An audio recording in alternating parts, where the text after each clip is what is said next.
चल माँ जल्दी से, मैंने सब तैयारी कर ली, जो सामान तुझे बांधना है बांध ले। माँ कभी मकान को देखती है, कभी बेटे को देखती है।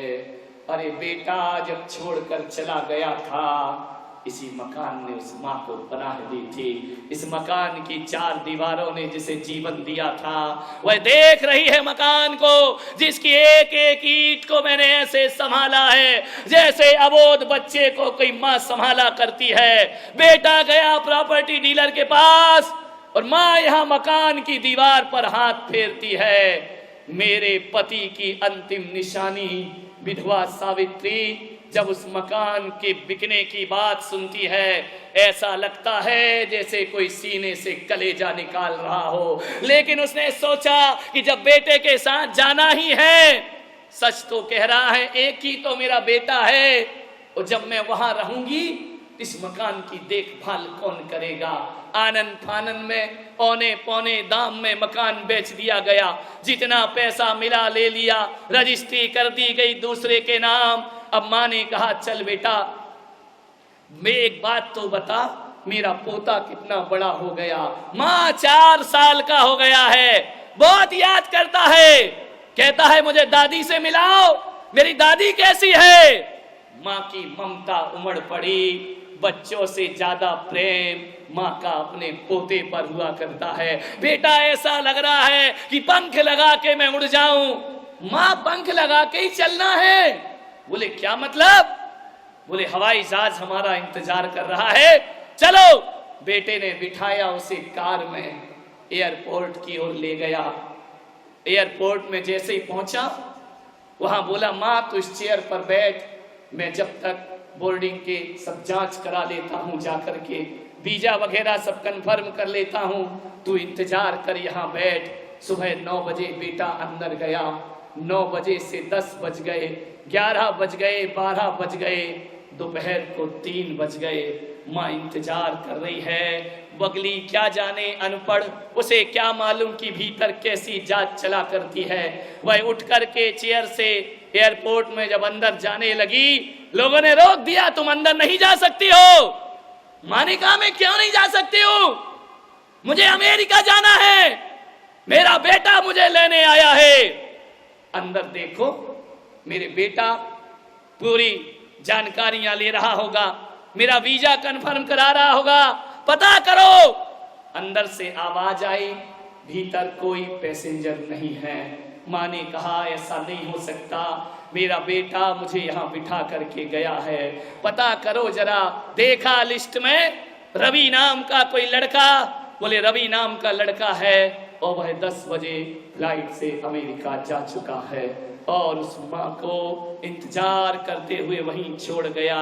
ले गया वह दौलत जो मकान उसने बेचा था। माँ की रूह कांप गई कि इस कलयुग में कोई बेटा ऐसा भी हो सकता है। अरे दुनिया को धोखा देने वाला क्या अपने माँ बाप को भी धोखा दे सकता है। कहते हैं मकान बेच करके पूरा पैसा ले गया, जो जेवर उस बूढ़ी विधवा माँ ने एकत्रित किया था उसे भी लेकर के हवाई जहाज में उड़ गई वो औलाद। माँ की आंखों से गर्म गर्म आंसू गिरे, गालों को छूते हुए शब्द मौन हो गए, ठिठकी सी रह गई वह माँ। ऐसा भी कोई लुटेरा इस धरती पर होता है? अरे जिसके लिए सब कुछ दे दिया वही औलाद बुढ़ापे में उसे छोड़ करके अब जाने के लिए पैसा भी नहीं है घर वापिस। पैदल पैदल पहुंचती है घर में, और जैसे ही घर में पहुंची रात घिर आई। उस माँ ने देखा कि घर पर तो ताला डला है, मालिक कोई और हो गया इस घर का। अपने ही घर को देखती है कातर निगाहों से। ऐसी भी औलाद इस दुनिया में पैदा हो चुकी है मान्यवर, जो अपने माँ बाप को नहीं बल्कि उनकी दौलत से प्यार किया करते हैं। ऐसी भी औलाद है जो माँ बाप की कीमत नहीं करते हैं। कैसे करेंगे ये माँ बाप की पूजा? ध्यान रखिए, विचार करिए।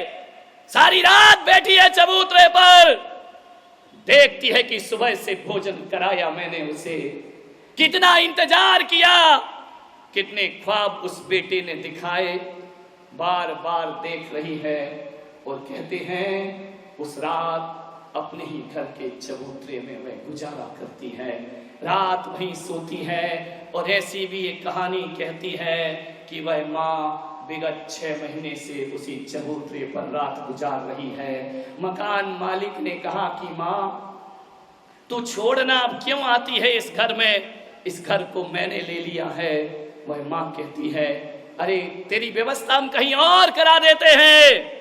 उसने कहा नहीं, मैं मरूंगी जीऊंगी इसी चबूतरे पर, क्योंकि मुझे विश्वास है कि एक दिन मेरा बेटा लौट कर जरूर वापिस आएगा।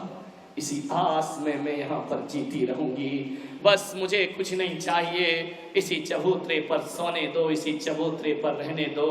कहते हैं उस मकान मालिक ने उस माँ की बाहों को थामा और कहा कि माँ तू चबूतरे में नहीं रहेगी, इतने सारे कमरे यहाँ हैं, एक कमरा मैं तेरे नाम करता हूँ। विचार करिए, कभी कभी अपनों में वो नहीं मिलता जो परायों में प्राप्त हुआ करता है। अपनी ही औलाद वो सुख नहीं दे पाती। जैसे ही उस मकान मालिक ने उसे पकड़ा, उसकी बाहों को अपने हाथों में लिया, उसे ऐसा लगा इतनी जोर से उस बूढ़ी माँ ने उसके हाथ पकड़े कि जिसे चलना सिखाया वो छोड़ के चला गया। ऐसा पहली बार लगा कि परायों के भीतर भी कोई ना कोई दिल तो हुआ करता है, धड़कता हुआ। उसने कहा कि माँ एक कमरा ही नहीं, पूरा घर तेरा है। तेरा बेटा धोखा दे गया तो दे गया, अभी इस हिंदुस्तान से श्रवण कुमार मरे नहीं हैं, वो आज भी जीवित हुआ करते हैं। किस कृष्ण की पूजा करते हो, किस राम की पूजा करते हो, किस महावीर की आराधना करते हो? अरे कृष्ण को पूजने वालों, एक बात ध्यान रखना, कृष्ण तो ऐसी महान आत्मा नारायण इस धरती पर हुए जिन्होंने एक माँ को नहीं बल्कि 2 माँ को पूरे जीवन का संन्यास सम्मान सौंप दिया करते हैं। जगत में सिरमौर बना दिया।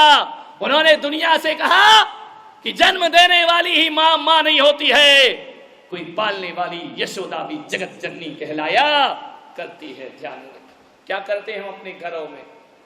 मान्यवर,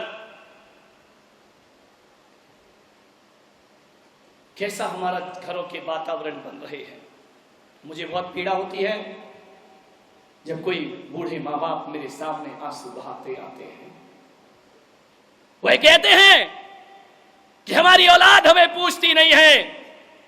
मान्यवर, औलाद ना हो तो यही दुख होता है कि हमको संतान नहीं है, लेकिन संतान होने के बाद जब संतान उपेक्षा करती है, इससे बड़ा दुख दुनिया में कोई दूसरा नहीं। माँ बाप को जीवन में 2 बार दुख होता है। पहली बार तो जब बेटी घर छोड़ती है, तब पत्थर दिल बाप के सीने में भी आंसुओं की धारा बह जाया करती है। डोली पर जब बेटी बैठती है तो माँ बाप की छाती फटती है।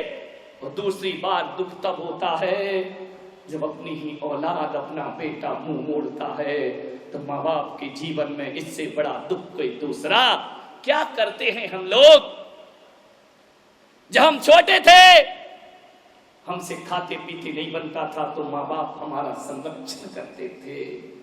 सोचिए, आज के युवाओं से कह रहा हूं कि जब वो बूढ़े हो जाए और उनसे खाते पीते ना बने, तो क्या आपका फर्ज नहीं कि अपने माँ बाप का संरक्षण करो, अपने माँ बाप के ऋणों को अदा कर सको।